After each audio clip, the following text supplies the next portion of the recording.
So I know what you're thinking. You clicked on this video and you're like, oh, hold on, Colonel, are you okay? You're diving into a hunting game. A hunting game? Really? What ounce of strategy could be in here? Well, this game entirely has captured my idea of hunting. This game right here captured me with how detailed and realistic it can be. And today, I'm hoping to show you just how Hunter Call of the Wild can be very much strategic.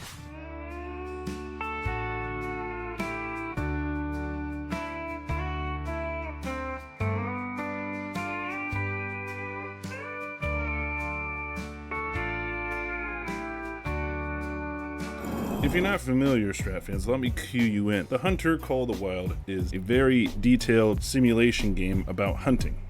Kind of in the name, right? It's renowned for its realism and expansive open world environment. It's not just your run-of-the-mill hunting game. It offers a very unique experience that goes beyond just pulling the trigger. That includes setting up your sights, zeroing in on your target, having to accurately measure the meters between your target, also having the right ammunition, making sure to track your animals. There's so many different aspects that go into a single hunt. It can sometimes seem overwhelming, but all of these different aspects, if you learn how to plan them properly, you can master the hunt and just rack up the kills, the trophy hunts, and also being able to hit them at the right angle. And dealing with wind resistance is another big part of dealing with this game. And so far you can tell, whoa, there's a lot of strategic planning involved in this game. So that's why I fell in love with it, and that's why I'm making this video here with y'all. So I'm going to dive into more details right here, right now.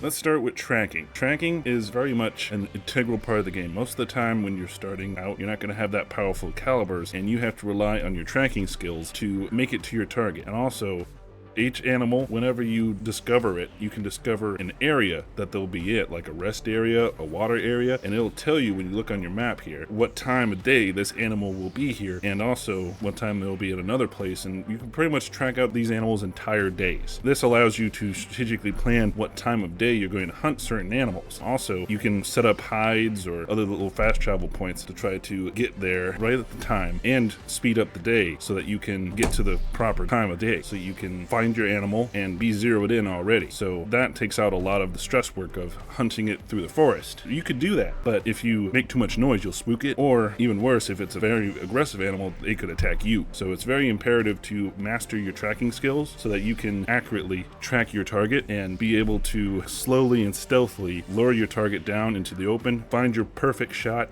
take it, and then take your trophy.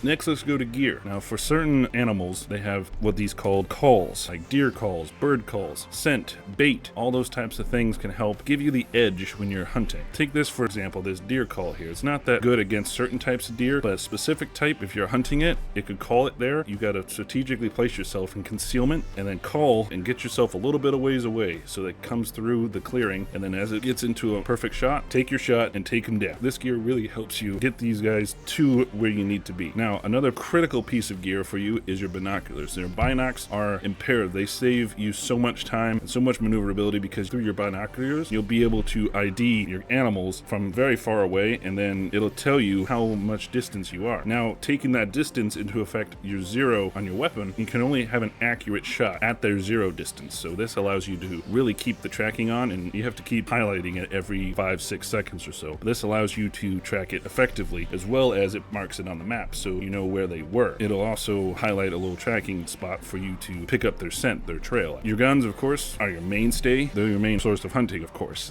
They're how you actually prefer the deed. But did you know that standing up often just unbalances you so much to where your rifle sway is so bad, you have to guesstimate where it's going to aim. So crouching or prone is even better, because it just stabilizes it so much more. And then if you can line up that shot with a prone, you can get it really, really easily. And hold your breath, take the shot, and it'll be more accurate if you're on the ground with more stabilization. So learning how to master your guns makes you the perfect hunter. There is a DLC that adds the HEV, which is pretty essential in my experience with traversing the maps and getting to where you need to be, but it does cause a lot of noise, so it's not that good when you're trying to actually hunt. Rounding out the equipment is the deployables. Now, these come in several different types. The one is the tree stand, the tree tripod. These allow you to pretty much camp up in a high spot. Of course, this is a DLC item, so not everyone can have this, but I really recommend it because it allows you to really take a lot of the guesswork out, because you can just camp up there and most animals won't notice you. You just have to stay put. Every day you have to sit there and just wait for your prey to come to you. Now, of course, putting a tree hide up where an animal has a need zone is essential, but you got to make sure you're up there before they are in the need zone, because you'll just spook them. So there is a little bit of tactical play involved, but you do have a finite amount of them. You have to put them in strategic areas where you are in a 0 radius, like 200 meters or so for your rifle. And depending on what prey you're hunting, you got to make sure that you're up there and you're close enough, but not too close, because if you're really close onto it, they're going to notice and they're going to look up and see you, and then they're going to spook. It's really realistic in that fact, and the gear that you bring and learn how to master this gear is imperative to becoming a master hunter.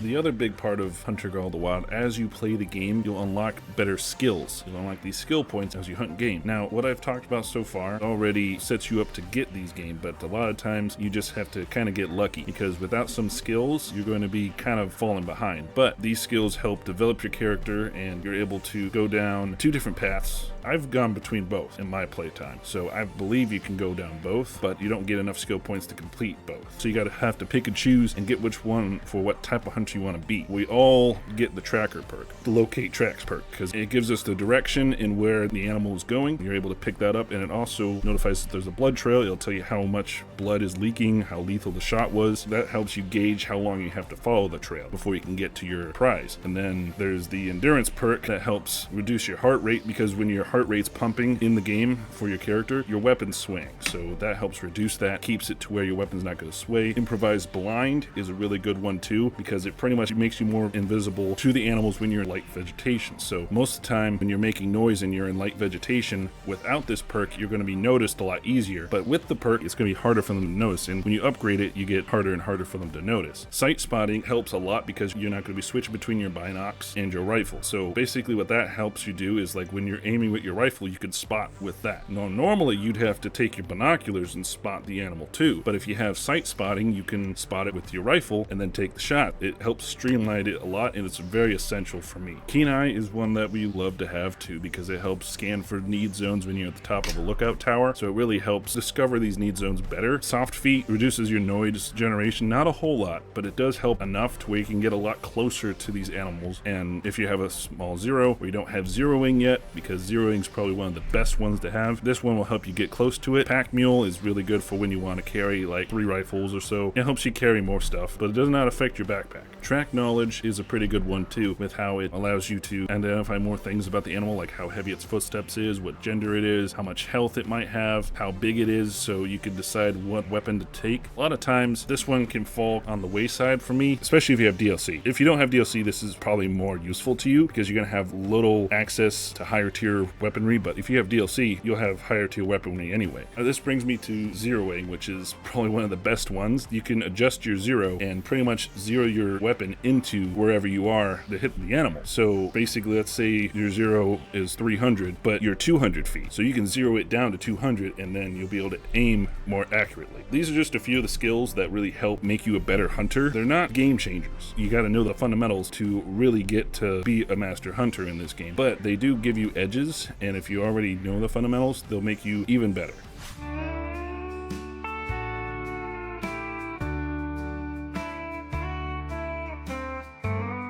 One thing I've neglected, and I just want to touch on real quick, there's a special dog DLC. The dog that you get, either the bloodhound, the retriever, or if they add more dogs in the future, they can help a lot with fending scents, like smaller blood clues that you won't pick up on. They also can highlight the wounded animal you're tracking, and they have a higher chance to find fresh droppings when they're idle. It also has a small chance to find the harvest without needing to follow the trail, so it can just dart right to it, lead you right to it. So having a dog really helps you track better. It doesn't really help you find the animal, but if you are a poor shot or early on, it can help you get those trophies, so you can get those levels, because it can help you a lot with tracking. So I just wanted to mention that real quick about the dog. I think it's a nice addition, and it really does help you out.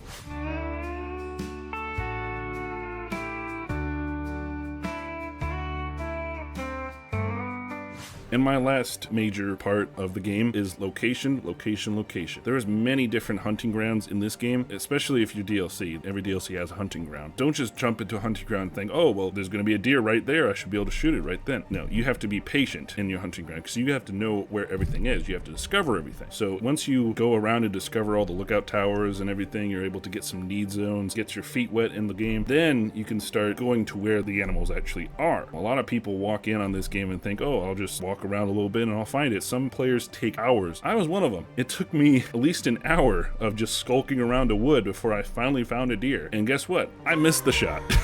So it can be frustrating as a gamer. You'd be like, what am I doing? I'm just walking around the woods. But this is what it's like. This is why it's so realistic, and I love it. It's very strategic planning because you got to know where the animals are. You got to stealthily approach them. You got to take your time and pace your shots so you can get a kill. And then when you get one, don't expect to get the rest. They're going to bolt, and you just have to get what you get. You get more money for a cleaner kill. So you really want to prioritize hitting like the head or the heart. The heart is probably the best one to do. The head can sometimes give you a point deficit because you're hurting your trophy, you know? How are you going to mount it on the wall with a bullet through its head? The heart, the lungs, some hunters can hit them in the side and it'll drop them, but if you have to get off another shot, you're already going to lose money. So learning to be patient, take your time with these things is the best way to become a good hunter, and also knowing your location. Don't try to just jump into a new lobby or a new map that you just bought and think, hey, I'm just going to walk in and kill the first thing I see. No, you're going to have to spend some time going around, discovering locations, scanning it out, and if you have that perk I mentioned earlier, Keen Eyes, then you'll be able to locate a lot more need zones, and you can actually plan accordingly to set up a good ambush. If you master this, you can get off maybe 2 or 3 animals in a good ambush, especially if they walk right beside each other, because you can shoot through them. If you have a high power enough rifle, you can shoot right through them. That's why location is very important, guys. You gotta know your surroundings. Being one with nature is more of a nature game more than just hunting. That's why location is very important.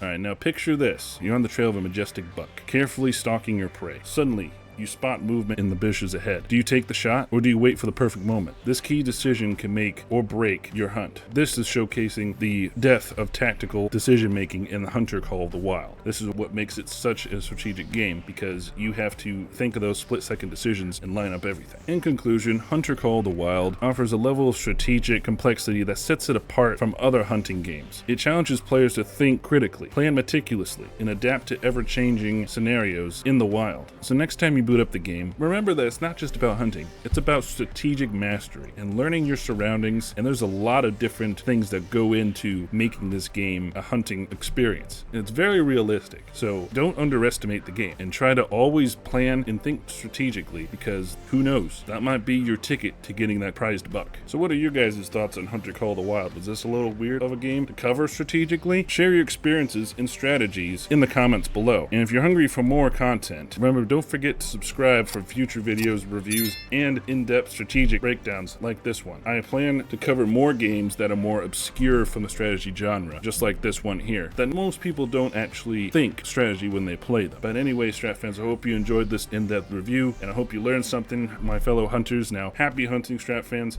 And remember, as always, keep strategic. Colonel out.